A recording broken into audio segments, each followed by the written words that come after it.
This special session of the U.S. Security Council.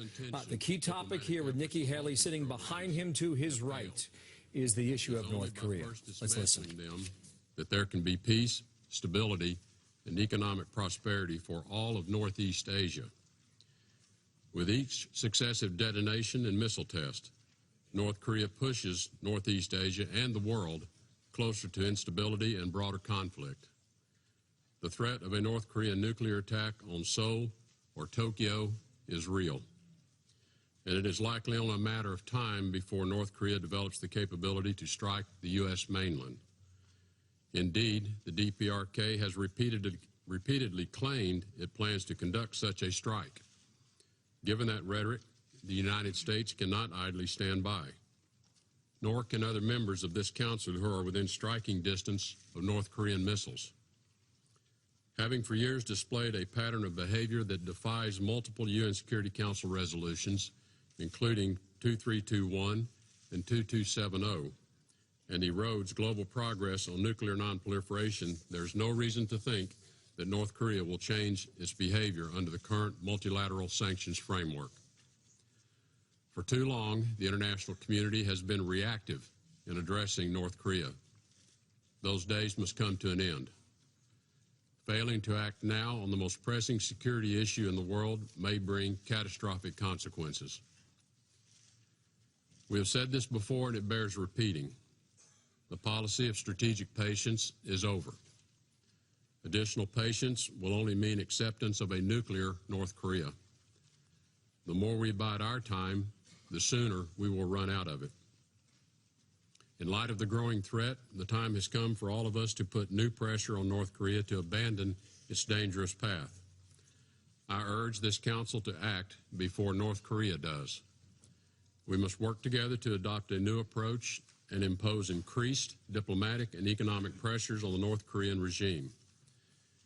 The new campaign the United States is embarking on is driven by our own national security considerations, and it is welcomed by many nations who are concerned for their own security and question why North Korea clings to nuclear capabilities for which it has no need. Our goal is not regime change, nor do we desire to threaten the North Korean people or destabilize the Asia-Pacific region. Over the years, we have withdrawn our own nuclear weapons from South Korea and offered aid to North Korea as proof of our intent to de-escalate the situation and normalize relations. Since 1995, the United States has provided over $1.3 billion in aid to North Korea, and we look forward to resuming our contributions once the DPRK begins to dismantle its nuclear weapons and missile technology programs. The DPRK, for its own sake, must dismantle its nuclear missile programs if it wants to achieve the security, economic development, and international recognition that it seeks. North Korea must understand that respect will never follow recklessness. North Korea must take concrete steps to reduce the threat that its illegal weapons programs pose to the United States and our allies before we can even consider talks. I propose all nations take these three actions beginning today. First, we call on UN member states to fully implement the commitments they have made regarding North Korea. This includes all measures required in Resolutions 2321 and 2270. Those nations which have not fully enforced these resolutions fully discredit this body. Second, we call on countries to suspend or downgrade diplomatic relations with North Korea.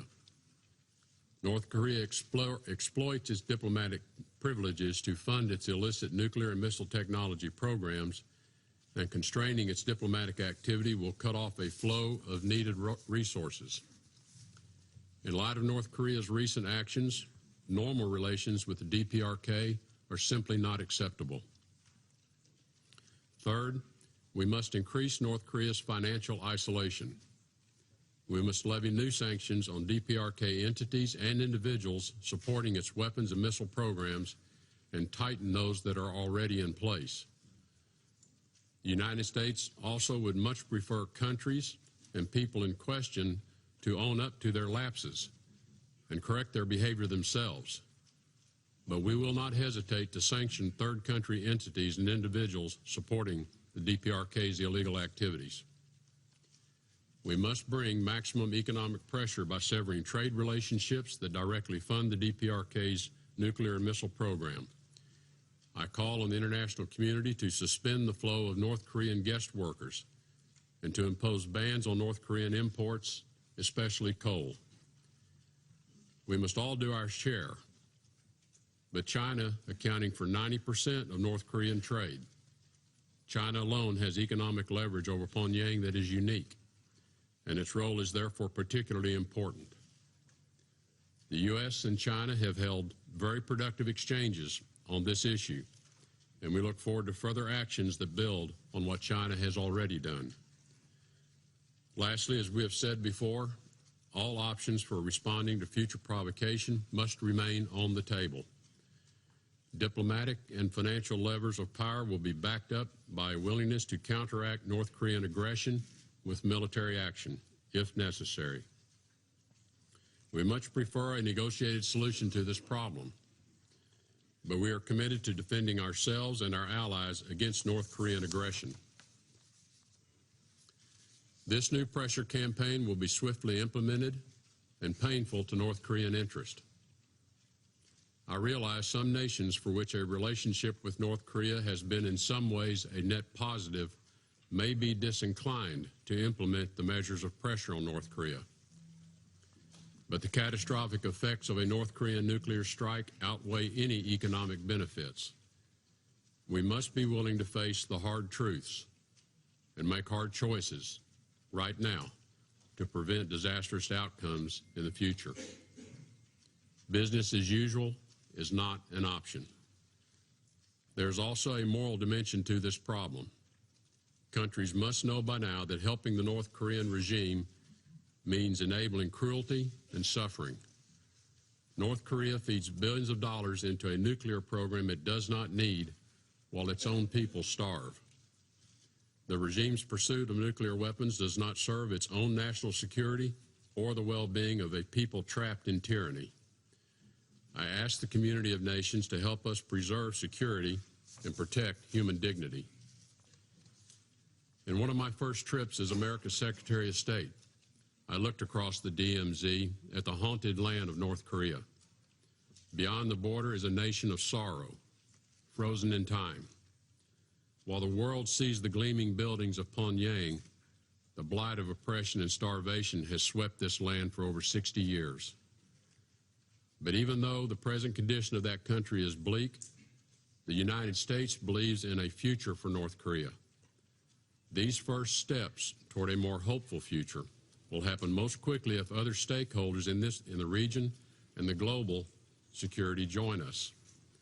For years, North Korea has been dictating the terms of its dangerous course of action. It is time for us to retake control of the situation.